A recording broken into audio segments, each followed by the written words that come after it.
حضرت عثمان ابن حنیف کہتے ہیں میں نبی پاک کے پاس بیٹھا تھا تو ایک نابینا صحابی آئے، عرض کرنے لگے یا رسول اللہ صلی اللہ علیہ وسلم میں نابینا ہوں، میرے لیے دعا کریں، اللہ مجھے آنکھیں عطا فرمائے، دعا کریں۔ اب حضور نے پتہ کیا کہا؟ نبی پاک نے فرمایا دو باتیں ہیں، یا تو صبر کر لے یا میں دعا کر دیتا ہوں۔ صبر کرے گا تو اللہ جنت دے گا، یا تو صبر کر لے یا میں۔ صحابی بڑے پیارے تھے، کہنے لگے یا رسول اللہ جنت تو اللہ اپنے فضل سے دے گا ہی، میں نے نہیں صبر کرنا، مجھے آنکھیں چاہیے، اور پھر یہاں آ کے صبر کروں، این خزانے کے پاس جا کے صبر کروں؟ حضور میں نہیں صبر کرتا، آپ دعا کریں۔ نبی پاک نے دعا سکھائی، فرمایا دو نفل پڑھ جا کے اور دو نفل پڑھ کے میرے وسیلے سے دعا کر۔ کیا کر؟ اللہ سے کہہ کہ اے اللہ میں تیرے پاس تیرے رسول کا وسیلہ لے کے آیا ہوں، اور پھر کہنا یا محمد انی توجہت علیک، کہنا ہے محمد صلی اللہ علیہ وسلم میں آپ کے وسیلے سے اللہ کی بارگاہ میں حاضر ہوں، اور پھر اللہ سے کہنا کہ اے اللہ تو اپنے نبی کی سفارش میرے حق میں قبول فرما۔ کون سکھا رہا ہے؟ بولیے کس کو؟ بولیے۔ کہا جا میرے وسیلے سے جا کے دعا کر۔ حضرت عثمان کہتے ہیں وہ چلے گئے، دو نفل پڑھے، حضور کے وسیلے سے دعا مانگی۔ فرماتے ہیں وہ چلے گئے پر ہم کوئی نہیں گئے۔ آپ کیوں نہیں گئے؟ تو صحابہ کا نظریہ بتاتا ہے کہ وہ گئے اس لیے نہیں کہ ہم حضور کا معجزہ دیکھ کے ہی جائیں گے، کہتے ہیں ہم گئے نہیں۔ تھوڑی دیر گزری تو وہ صحابی جو اندھے گئے تھے جب واپس آئے ہیں تو اللہ نے انہیں آنکھیں عطا فرما دی۔ گئے تھے تو نابینا تھے، آئے تو بینا ہے۔ میرے نبی پاک صلی اللہ علیہ وسلم کا توسل، حضور کا وسیلہ خود حضور نے سکھایا ہے، خود نبی پاک نے، اور صحابہ کرام علیہم رضوان اس مزاج پر پورے عامل تھے۔ حضرت عمر فاروق صحابہ میں ایک دانشور شخصیت کا نام ہے، علم کے لحاظ سے، عمل کے لحاظ سے، بصیرت کے لحاظ سے، تقوی کے لحاظ سے ایک بڑی انفرادی اور منفرد شخصیت ہے۔ حضرت عمر کے زمانے میں قحط پڑ گیا، بارش نہیں ہوتی، حالات بڑے دگرگوں ہیں، پریشانی ہے۔ لوگ سیدنا فاروق اعظم سے پوچھتے ہیں حضور اب کیا بنے گا؟ جو میں نے پہلے حدیث آپ کی خدمت میں عرض کی وہ ترمذی اور ابن ماجہ سے، اب جو حضرت عمر کی روایت عرض کر رہا ہوں یہ صحیح بخاری میں موجود ہے۔ حضرت عمر فاروق رضی اللہ تعالیٰ عنہ کا زمانہ مبارکہ، قلت آ گئی، قحط آ گیا، بارش شدید ہے، صحابہ پریشان ہے۔ جناب عمر فاروق رضی اللہ تعالیٰ عنہ سے کہتے ہیں حضور کرنا کیا ہے؟ حضرت عمر پہلے تو خاموش رہے، پھر حضور کے چچا جناب عباس کو بلایا، کوئی بات نہیں کی، جناب عباس کا بازو پکڑا اور کھلے میدان میں لے گئے۔ حضرت عمر دعا کرتے ہیں اور پوری امت کو دعا کا طریقہ بتلاتے ہیں۔ حضرت عمر کہتے ہیں اگر قبول کرانی ہے تو یہ طریقہ اختیار کرو، اگر اللہ کی بارگاہ میں دعاؤں کو مستجاب کرانا ہے تو یہ رنگ ہے جو امت مسلمہ کو میں سکھا رہا ہوں۔ حضرت عمر نے جناب سیدنا عباس رضی اللہ تعالیٰ عنہ کو کھڑا کیا سامنے اور دعا فرمائی، اللہم انا نتوسل الیک بنبیک، اے اللہ ہم تیری بارگاہ میں تیرے نبی کے وسیلے سے دعا کرتے ہیں، فتسقینا، ہمیں بارش عطا فرما۔ ہمیں کس کے وسیلے سے؟ حضور۔ اور پھر کہا اللہم انا نتوسلک بام نبیک، اے اللہ ہم نے اپنے نبی کے چچا کے وسیلے سے بارش عطا فرما، اے اللہ ہمیں اپنے رسول کے چچا کے وسیلے سے، حضرت عباس کے وسیلے سے بارش دے۔ صحابہ کہتے ہیں جب ہم گئے تھے دعا مانگنے تو خشک سالی تھی، اور جب گھروں کو آ رہے تھے تو ہمارے کپڑے بارش سے بھیگ چکے تھے۔ اللہ نے بارش عطا کس کے وسیلے سے؟ حضرت عباس۔ اچھا یہ بات یہاں قابل غور ہے، حضرت عمر کے وسیلے سے بھی دعا ہو سکتی ہے، دعا سیدنا عمر فاروق کے وسیلے سے بھی، لیکن حضرت عمر رضی اللہ تعالیٰ عنہ نے نبی پاک کے چچا، چونکہ حضرت عباس جب آیا کرتے تھے تو حضور کھڑے ہو کے استقبال فرماتے تھے آپ کو دیکھتا ہوں تو مجھے اپنے والد کی یاد آتی۔ حضرت سیدنا عمر نے بتلایا کہ میں اس کو لے کے جا رہا ہوں جو نبی پاک کے زیادہ قریب ہے، جو حضور کے زیادہ قریب ہے، ان کے وسیلے سے دعا فرمائی۔ امت کو کیا درس دیا؟ فرمایا جو بھی حضور کے قریب ہو اس کے وسیلے سے دعا کرو، اللہ تمہیں آسانیاں نصیب فرمائے گا۔ اب ہمارا حال یہ ہے، انتشار ہی انتشار ہے، اختلاف ہی اختلاف، شک کی شک ہے، پریشانی واضح حدیثیں موجود ہیں۔ میں آج ایک صاحب کو پڑھ رہا تھا، پتہ نہیں لوگ کیوں پریشانی کا شکار ہیں، کیوں لوگ اس آزمائش کا شکار ہیں، کہتے ہیں جی وسیلہ نہیں دینا چاہیے، سیدھا سیدھا نیک عمل کرو۔ او میرے بھائی، میں نے کہا کہ اللہ کسی وسیلے کا محتاج، اللہ محتاج نہیں، لیکن اس کی عادت ہے وہ وسیلے کو پسند فرماتا ہے۔ باریک بات مشکل ہوتی ہے لیکن موٹی بات تو سمجھ میں آنی چاہیے نا۔ کوئی شخص ایسا ہے جسے اللہ نے بغیر ماں باپ کے وسیلے کے پیدا کر دیا ہو، حالانکہ اللہ پیدا کرنے پہ قادر حضرت آدم کو کیا ہے نا، حضرت حوا کو، جناب عیسیٰ علیہ السلام کو بغیر باپ کے پیدا، لیکن یہ اس کی عادت، وہ جب پیدا کرتا ہے تو ماں باپ کے وسیلے سے پیدا کرتا ہے، پھر جب روزی دیتا ہے تو پھر بھی کسی نہ کسی، کیا اس نے حکم دے دیا؟ روزی کون دیتا ہے؟ تو اللہ کا یہ حکم ہے کہ کنڈی لگا کے اندر پنکھا چلا کے سوئے رہو، روزی پہنچ جائے گی۔ کہتا اٹھ، کوئی سبب پیدا کر، باہر نکل، محنت کر، وسیلہ بنا۔ جو آدمی کہتا ہے جی میں کپڑے سی بھی خود لیتا ہوں، استری بھی کر لیتا ہوں، دھو بھی لیتا ہوں، اس سے سوال یہ ہے کہ بنا بھی لیتے ہو؟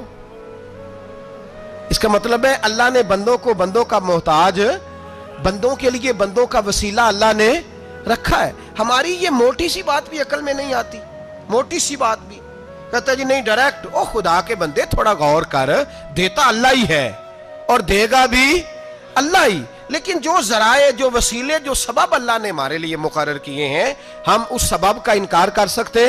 شفا کون دیتا ہے؟ دوائی لینے کس کے پاس جاتے ہو؟ تو آپ اس طرح کریں نا، چپ کر کے گھر بیٹھیں، تسبیح پڑھیں، یا شافی الامراض، یا شافی الامراض، او شفا دینے والے، او شفا دینے والے، سارا دن جی وظیفہ پڑھیں، شفا کون دے گا؟ تو وظیفہ پڑھو چپ کر کے، دوائی لینے کیوں گئے ہو؟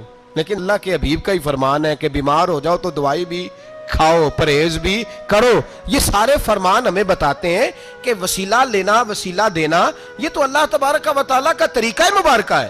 لوگ اتنی سی بات کو نہیں سمجھتے، اور قرآن نے واضح طور پہ کہہ دیا وَابْتَغُوا إِلَيْهِ الْوَسِيلَةَ، اور سورہ بقرہ گھر جا کے کھولنا، آیت نمبر 99، 80 اور 9، 99 آیت پڑھنا۔ کفار نے، یہودیوں نے نبی پاک کی علامتیں پڑھ لی تھی تورات، زبور اور انجیل میں۔ اللہ کا قرآن کہتا ہے وَكَانُوا مِن قَبْلُ يَسْتَفْتِحُونَ عَلَى الَّذِينَ كَفَرُوا، فرمایا جب میرے نبی نہیں آئے تھے تو یہ یہودی میرے رسول کے وسیلے سے اللہ سے فتح مانگا کرتے تھے، اور جب یہ رسول کا وسیلہ دیتے تھے تو اللہ انہیں فتح عطا فرماتا تھا۔ امام حاکم نے مستدرک میں لکھا ہے، اور امام حاکم انہی شرطوں پر حدیثیں بیان کرتے ہیں جن شرطوں پر امام بخاری اور مسلم بیان کرتے ہیں۔ امام حاکم کہتے ہیں کہ نبی پاک صلی اللہ تعالیٰ علیہ وآلہ وسلم کے وسیلے سے ہر چیز اللہ عطا کرتا ہے۔ جناب آدم علیہ السلام زمین پہ تشریف لائے تو 300 سال نگاہ اٹھا کے آسمان کی طرف نہیں دیکھا، شرم آتی ہے مجھ سے غلطی ہو گئی، اور پھر روتے رہے 300 سال۔ پھر اللہ فرماتے فَتَلَقَّى آدَمُ مِن رَبِّهِ کلمات، پھر اللہ نے جناب آدم کو کچھ کلمے سکھائے جس کی برکت سے توبہ قبول کی۔ وہ کلمے کیا تھے؟ امام حاکم فرماتے ہیں وہ کلمے یہ تھے کہ جناب آدم کے دل میں اللہ نے ایک دن بات ڈالی، خود بات ڈالی اللہ نے دل میں۔ حضرت آدم کہنے لگے اے اللہ، جب میں نے آنکھ کھول لی تھی تو جنت کے دروازے پہ میں نے لکھا ہوا دیکھا تھا لا الہ الا اللہ محمد رسول اللہ صلی اللہ علیہ، جنت کے ہر پتے پر، درخت پر میں نے لکھا دیکھا تھا لا الہ الا اللہ محمد رسول اللہ۔ تو جناب آدم کہنے لگے اے اللہ، وہ جو رسول جن کا نام تو نے جگہ جگہ لکھا ہے ان کے وسیلے سے ہی میری توبہ قبول فرما۔ تو رب کریم نے فرمایا اچھا حبیب کی بات کرتے ہو، چلو آدم فتاب علیہ انہو هو التواب الرحیم، جا میں نے تیری توبہ قبول کی، میں ہوئی بڑا مہربان، میں ہوئی بڑی توبہ قبول کرنے والا۔ شیخ سعدی فرمایا کرتے تھے اگر تیرے باپ کی توبہ، جناب آدم کی توبہ مصطفیٰ کے وسیلے سے قبول ہوتی ہے، تو کیوں انکاری ہو گیا ہے؟ تو کیوں انکاری ہو گیا؟ کیوں نہیں حضور کا وسیلہ مانگتا؟ میرے نبی پاک سید عالم صلی اللہ تعالی علیہ، لوگ بڑی ڈھٹائی سے انکار کرتے ہیں، بڑی دلیری سے انکار کرتے ہیں۔ او خدا کے بندو، یہ وسیلہ تو بڑا ضروری ہے، یہ وسیلہ تو بڑا قیمتی ہے۔ میرے نبی پاک صلی اللہ تعالی علیہ وآلہ وسلم نے خود یہ وسیلہ سکھایا۔ صحابہ اس کے قائل تھے۔ حضرت عائشہ صدیقہ کے پاس لوگ آئے، آ کے عرض کیا اے اماں جی بارش نہیں ہوتی، قحط پڑ گیا ہے۔ اس بات کو نا ذرا دل کی گہرائیوں سے سننا۔ مسجد نبوی ہے، مسجد نبی کے ساتھ ادھر دیکھیے گا ذرا، یہ مسجد ہے، مسجد کے ساتھ حضور کی قبر ہے, ساتھ حضرت عائشہ کا حجرا ہے. پہلے حضرت عائشہ, پھر حضور کا روزہ, پھر آگے بولتے جائیے آگے کیا ہے. چاہیے تھا نا سیدھے مسجد جاتے, حضرت عائشہ کے پاس آئے. توجہ کرنا میری بات. کہا اماں جی بارش نہیں ہوتی, کیا کریں؟ اماں جی نے مسجد نہیں بھیجا, کہنے لگی اس طرح کرو, حضور کے دروازے پہ جاؤ اور جا کے نا نبی پاک جہاں دفن ہے وہاں تھوڑی سی نا جو حضور کے سر والی جگہ ہے نا قبر پہ, وہ چھت تھوڑی سی کھول دو, چھت کھول دو. صحابہ کہتے ہم گئے جہاں حضور کی قبر انور تھی, حضور آرام فرماتے, سرانے والی سائڈ سے تھوڑی سی چھت کھولی, ابھی کھولی تھی اللہ نے فوراً بارش عطا فرما دی. فوراً کہتے ہیں جب بارش ہوئی تو ہم مسجد میں شکرانے کے نفل پڑھنے چلے گئے, حضرت عائشہ کے وسیلے پہ, روضہ رسول پہ, اور روضہ رسول کے وسیلے سے اللہ کی. یہ طریقہ تو ہمیں صحابہ سکھا رہے ہیں, با خدا خدا کا یہی ہے در, نہیں اور کوئی مفر مکر, جو وہاں سے ہو یہیں آ کے ہو, جو یہاں نہیں تو وہاں نہیں. صحابہ تو دروازے رسول پہ جا رہے ہیں, ایک بار نہیں بار بار جا رہے ہیں, تو اکڑ کے پھر رہا ہے, اکڑ کے پھر رہا ہے. بڑی ضروری ہے یہ بات کرنی, بڑی ضروری, اور یہ بات آپ کے لیے سیکھنی. ذرا غور کریں, شیطان کی غلطی کیا ہے پتہ ہے آپ کو؟ اللہ کو نہیں مانتا تھا. شیطان کی غلطی کیا تھی بولیں؟ کس کو ہے؟ لا الہ الا اللہ کو نہیں مانتا تھا, اللہ کو نہیں مانتا تھا. نہیں تو پتہ ہی نہیں نا اس گل دا. اور میں تمہیں اگر پوچھا نا اج دی خبر کی یہ تازی, تو تمہیں پتہ ہے. اور بھائی اس کو بھی سمجھیں, یہ عقیدہ ہے, یہ ایمان ہے, میری منت ہے, اس کو سمجھ لو, یہ کام آئے گا. یہاں عجیب رٹا ہے, یہاں لوگ معاذ اللہ تبارک و تعالی اللہ کا نام لے کے در رسول سے دور کر رہے ہیں. بہت بڑا دھوکہ ہے, بہت بڑی زیادتی ہے, امت کے دلوں پر خنجر چلتا ہے. اور میرا تو کلیجہ پھٹتا ہے جب میں ایسی تحریریں پڑھتا اور سنتا. یار تو کیا بیان کر رہا ہے؟ ڈر اللہ سے مرنا نہیں, نبی پاک کو منہ نہیں دکھانا, تو کیا کر رہا ہے؟ بتا نا شیطان کی غلطی کیا تھی. وہ تو صاف ستھری بات کر رہا تھا, یا اللہ ایک نہیں تو لاکھ سجدہ کرا میں تجھے کرتا ہوں.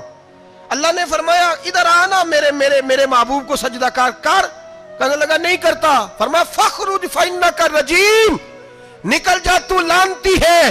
جو حضرت آدم کو وسیلہ نہ مانے وہ لانتی ہے, اور جو روضہ رسول پہ کھڑا ہو کے کہے میں نبی کو وسیلہ نہیں مانتا, جو دروازے رسول پہ پہنچ کے کہے میں نبی پاک کو وسیلہ نہیں مانتا, جو مصطفیٰ کے وسیلہ ہونے کا انکار کرے, تو کہتا ہے کہ دنیا میں وسیلہ نہیں مانتا.